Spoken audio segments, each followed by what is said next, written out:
ஷே!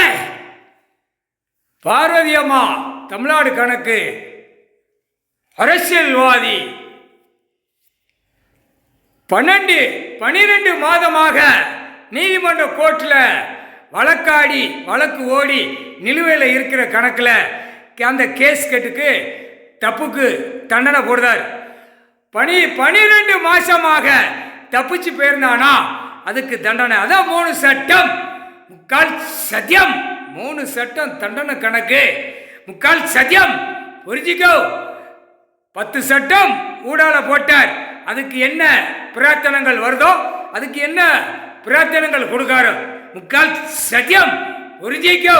தமிழ்நாடு நீதிமன்ற course Chennai Madras to Kanyakumari வரைக்கும் கணக்கில் 12 மாதமாக தப்பு கணக்கு இருந்தால் அதுக்கு தண்டனை.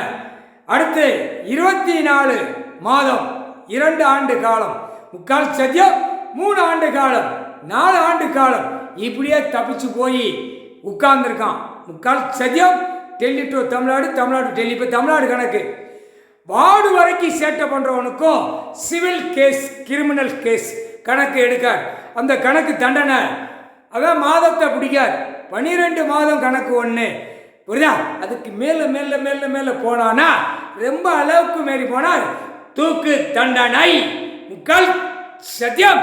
தண்டனைக்குள்ள கணக்கு கடவுள் போடுதார். இதுதான் கணக்கு. உண்மையான கணக்கு உண்மையான கணக்கு உண்மையான கணக்கு. சத்தியம் சத்தியம் சத்தியம். 3/4 சத்தியம்.